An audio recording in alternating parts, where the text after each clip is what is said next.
minutes à tenir.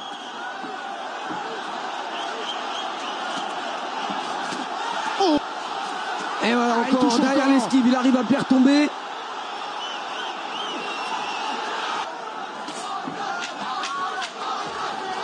Allez, c'est parti vite hein, dans ce combat. Allez, le high kick pour Bader Hari. Allez, c'est le Marocain qui prend le meilleur départ. Il a déjà envoyé une première fois au tapis Rico Verhoeven. Là encore, c'est Rico qui touche. À l'époque, Rico Verhoeven qui est l'un des plus puissants actuellement. Il a les points ce soir, Bader Hari, pour faire mal à Rico Verhoeven. Il a peut-être un petit peu moins les jambes. On a vu quand même un Rico reconstruire hein, dans cette deuxième reprise. Ouais, reconstruire son... Voilà, l'arrivée, on a eu un Bader Hari qui a dominé hein, grâce à ce voyage au tapis. Mais là, c'est vrai que le combat va commencer à devenir dur. Mekaiki qui est venu encore une fois envoyer au tapis Rico Verhoeven et ce high kick à la façon Bader Hari hein, qui retombe avec le tibia sur le sommet du crâne. Il n'y en a pas 50 des combattants qui peuvent envoyer Rico Verhoeven au tapis à 2 reprises dans un combat. Il n'y en a pas 150, il n'y en a même qu'un. Qu'est-ce qui s'est passé? Oh non, ne me dites pas qu'il s'est blessé. Oh, ça serait catastrophique. Ne me dites pas qu'il s'est blessé. Oh là là. Oh, c'est pas vrai, après le bras, c'est la jambe. On va attendre le ralenti. Qu'est-ce qui s'est passé encore? Voilà ce qui pourrait nous amener vers encore une opposition entre ces deux hommes et encore plus aujourd'hui qu'hier. Ah, apparemment, visiblement, c'est la jambe gauche au niveau de la cheville. Ah, il y a de quoi rager, bien sûr, il y a de quoi rager pour Bader Hari. Regardez la classe quand même de Rico Verhoeven. Hein. Ah ouais, mais là, il peut que reconnaître. Il a eu face à lui un très très bon Bader Hari qui a réussi à le mettre en difficulté avec le très bon travail en anglaise, la seconde reprise avec ce high kick. C'est peut-être ce high kick qui a causé cette blessure. Hein. Peut-être en reculant. Même en tapant au niveau boxe. Rico Verhoeven qui pendant la conférence de presse avait provoqué, c'est 2 fois ça à la boxe pour Bader Hari. Avait dit à Bader Hari, j'espère qu'il va pas encore se blesser. Qui vient heurter l'arrière du crâne. Et ça faisait partie de ce qu'il faut faire pour vendre un combat. Ouais, vous avez raison. Ouais. Et peut-être il y a aussi ce coup de pied avec le talon. Ah, il le sent tout de suite. Hein.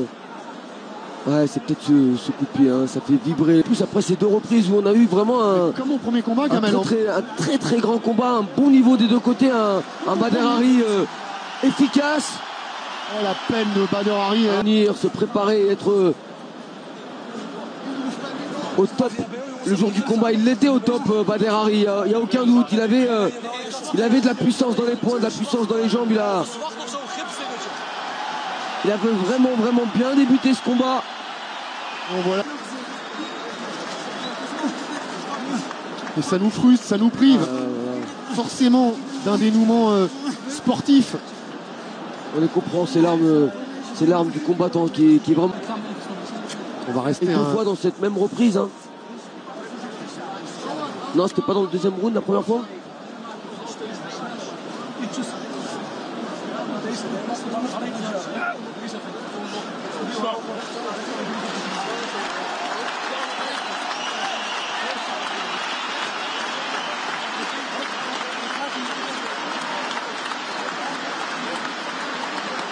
Allez, c'est dans la 3e reprise hein, qu'arrive cette blessure.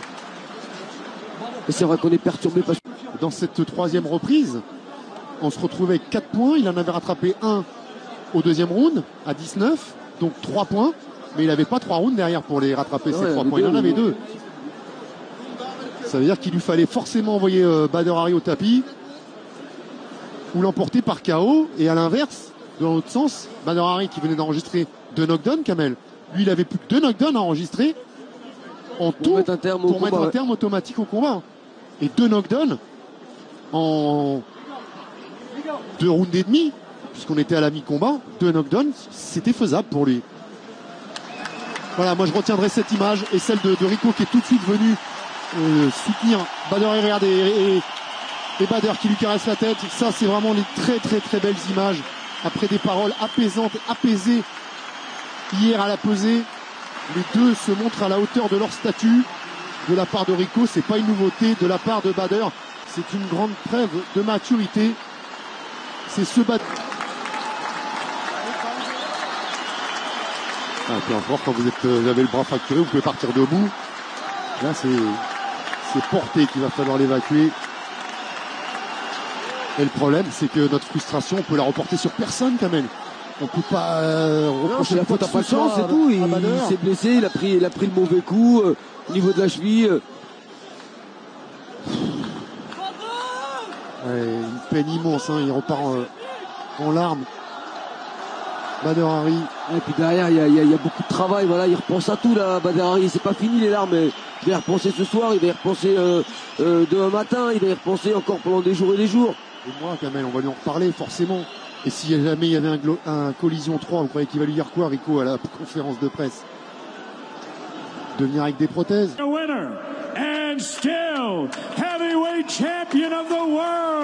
pas ce qu'il espérait, c'est pas de cette façon qu'il espérait qu'on lui laisse. Le gros problème, Kamel, c'est qu'on était venu chercher une réponse ce soir, une seule.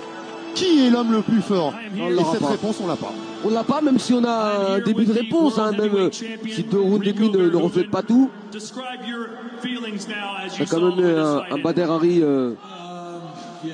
plus efficace. J'ai un double sentiment.